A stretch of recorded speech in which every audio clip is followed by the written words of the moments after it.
हाँ जी, welcome to study home page YouTube channel. आज है 26 मार्च 2022 और आज के हरियाणा करंट से जितने भी क्वेश्चन बनते हैं आज हम इस वीडियो में डिस्कस करेंगे।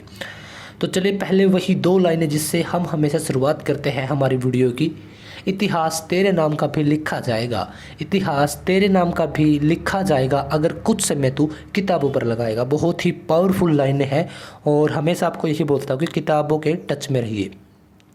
देखिए आज का पहला करंट का क्वेश्चन है, बहुत मोस्ट इम्पोर्टेंट, कि जो छिलछला वन्यजीव अभयारण्य है कुरुक्षेत्र के अंदर, उसमें क्या हुआ है, उसमें 25 सालों के बाद, तकरीबन 25 सालों के बाद विदेशी पक्षी आए हैं, विदेशी पक्षी मेहमान यानी कि विदेशी पक्षियों का आगमन हुआ है छिलछला वन्यजीव अभयारण्य जो कि कुरुक्षेत्र के अंदर है। और कुरुक्षेत्र के यह सारसा गांव में है। सारसा गांव के लोगों ने इसको पहले ही घोषित कर दिया था एक वन्यजीव अभयारण्य के रूप में, एक सरकारी प्रॉपर्टी के रूप में, एक नेशनल प्रॉपर्टी के रूप में 28 फरवरी 1986 को, लेकिन सरकार के द्वारा यह 28 नवंबर 1986 को किया गया। इतनी बातें आपको ध्यान रखनी है, बिल्कुल सिंपल सी यह सभी चीज़ें हैं। और सरकार ने एक मुहिम चला रखी है, मेरा पानी मेरी विरासत, जिसमें बहुत सारी चीज़ें बचती हैं, जैसे कि मेरा पानी मेरी विरासत, यानी पानी से संबंधित है तो पानी इकट्ठा हुआ ही है, नॉर्मल सी बात है, उसकी तरफ, उसका संरक्षण की तरफ ध्यान दिया जाता है, स्वच्छ पानी, तो उसको भी देखकर कहीं ना कहीं यह पक्षी अब आए हैं। देखिए सेकंड है कि अब हरियाणा में कृषि विभाग हरियाणा ने 2022 में खरीफ की फसलों में, जैसे कपास के लिए स्पेशली बोला है कि उत्पादन को बढ़ाने के लिए कितने क्षेत्र को, कितने लाख क्षेत्र को अब की बार बढ़ावा दिया जाएगा। यानी जो हरियाणा में स्पेशली कपास की फसल होती है तो उसको अब बढ़ावा दिया जाएगा कि उसकी खेती और भी विस्तार रूप से की जाए। तो उसके लिए पहले 15.90 लाख एकड़ पर यह खेती की जाती थी, अब की बार 19.25 लाख पर यह खेती की जाएगी। तो इतना मेजर डिफरेंस, तकरीबन 4 लाख के आसपास यह बढ़ावा दिया गया है। देखिए नेक्स्ट क्वेश्चन बहुत मोस्ट इंपॉर्टेंट और आप इसको इस बात को ध्यान रखना है कि जींद डिस्ट्रिक्ट का एक गांव है निडानी, उसकी एक लड़की है प्रिया मलिक। इन्होंने यह स्कूल में पढ़ती है और इन्होंने 23 मार्च को भिवानी में एक कुश्ती जीती है 73 किलोग्राम वजन में। तो और अब इनको क्या किया गया है, इनको हरियाणा केसरी बना दिया गया है। किसको? प्रिया मलिक को। बिल्कुल सिंपल सी बातें हैं और आपको ध्यान रखनी है। देखिए ये है प्रिया मलिक जिन्होंने 73 किलोग्राम भार में कुश्ती जीती है भिवानी के अंदर और इनको हरियाणा केसरी बना दिया गया है। देखिए अभी क्या होगा कि देखिए अभी फ्रांस कहाँ पे है? यूरोप में है। और अभी फ्रांस में क्या होगा, फ्रांस में वर्ल्ड स्कूल गेम होंगे अभी कुछ दिनों के बाद, वर्ल्ड स्कूल गेम। तो उसमें हरियाणा के 2 खिलाड़ी चुने गए हैं, ऋषभ और अतुल। ये दोनों एक ही गांव के हैं, रनीला के, और दोनों चरखी दादरी में है ये गांव। और इतनी बातें आपको याद रखने की, फ्रांस में होंगे वर्ल्ड स्कूल गेम। और फ्रांस की राजधानी पेरिस में ओलंपिक भी होंगे 2024 के, यानी कि जो अभी ओलंपिक होंगे 2024 के वो कहाँ पर होंगे 2 साल के बाद, वो कहाँ पे होंगे? फ्रांस में होंगे, फ्रांस के पेरिस में होंगे। देखिए फ्रांस के पास ऑस्ट्रिया है, ऑस्ट्रिया हंगरी है ना। और यहाँ की क्या ख़ास बात है हंगरी की?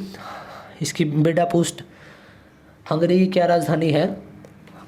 हंगरी की एक ख़ास बात है कि यहाँ पे अगर कोई कपल है, अगर वो शादी कर लेते हैं तो उसको 25 लाख रुपए दिए जाते हैं। और अगर वो 4 बच्चे पैदा कर देते हैं तो उसको एक 7 सीटर गाड़ी और पूरी ज़िंदगी उनको टैक्स नहीं भरना। देखिए कितनी बड़ी बात है, जबकि इंडिया में इसके विपरीत है स्थितियाँ। और रशिया भी युद्ध चला हुआ है, तो रशिया भी देख लीजिए कि अगर आप 12 बच्चे पैदा कर देते हैं तो 1 लाख रूबल, क्योंकि वहाँ पे रूबल है, और करेंसी और अवार्ड दिया जाता है। तो यह एक छोटी सी जानकारी थी जो फ्रांस के आसपास के देशों की है। देखिए हरियाणा के 4000 आंगनवाड़ियों को अब कन्वर्ट कर दिया गया, बदल दिया गया किसमें? प्ले स्कूल, जो छोटे बच्चों के प्ले स्कूल है। एक बार आप तस्वीर देख लीजिए। देखिए ये है एक तस्वीर। तो अब क्या होगा, अब जो 3 से 6 साल के बच्चे हैं, अब जो 3 से 6 साल के बच्चे हैं, छोटे बच्चे हैं जो 3 से 6 साल के, उनके लिए क्या किया गया है? उनके लिए आंगनवाड़ियों में ही प्ले स्कूल बना दिया गया है। तो अब और इसमें काम क्या किया जाएगा, क्योंकि 3 साल से पहले तो आप किसी बच्चे को स्कूल में भेज नहीं सकते, बहुत छोटा होता है। 3 साल के बाद आप बच्चे को स्टार्ट कर सकते हैं। प्ले स्कूल इसको नाम दिया गया है और इसकी शुरुआत कब से की जा रही है, अभी 2-3 दिन के बाद 1 अप्रैल से, 1/4/2022 से इसकी शुरुआत की जा रही है, इसकी ओपनिंग है।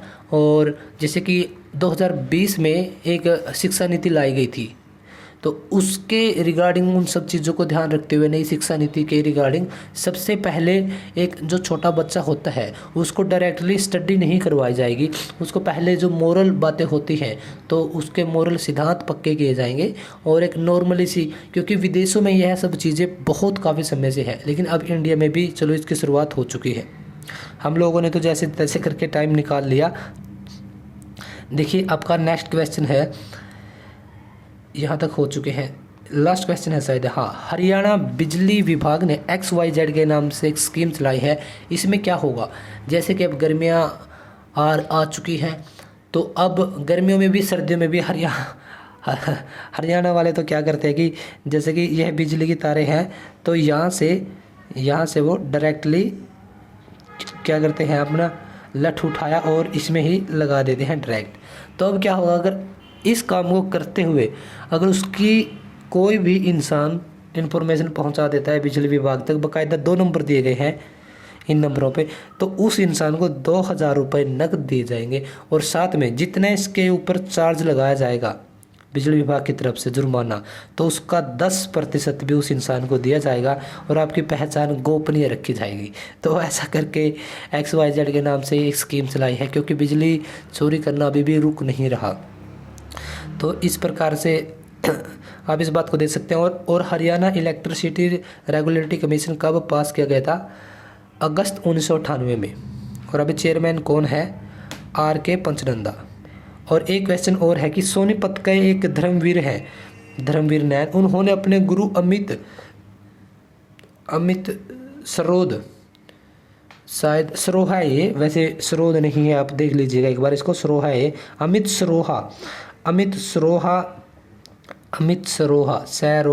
सरोहा के रिकॉर्ड तोड़ दिए हैं और 2 नए एशियन रिकॉर्ड बना दिए हैं। और किस चीज़ में, ये सोनीपत के हैं, धर्मवीर इनका नाम है, इनका गुरु जो इनको सिखाते थे अमित सरोहा है, उसी के रिकॉर्ड तोड़ दिए हैं इसने।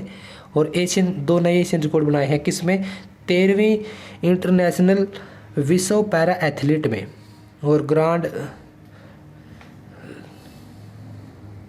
तो यह है एक खबर थी, एक न्यूज़ थी जो आप तक पहुंचानी बहुत ज़रूरी थी। आई होप कि आपको वीडियो बहुत अच्छी लगी होगी। वैसे आज मेरी भी थोड़ी तबीयत डाउन है, इस वजह से आपको थोड़ा सा मिसमैनेज भी लग रहा होगा, हो जाता है कभी कभी। तो आई होप कि आपको वीडियो से आप सेटिस्फाइड हुए होंगे आज के करंट अफेयर। तो आप फटाफट से इनको याद कर लीजिए। चैनल के बारे में जो भी आपकी राय है ज़रूर बताइएगा। धन्यवाद।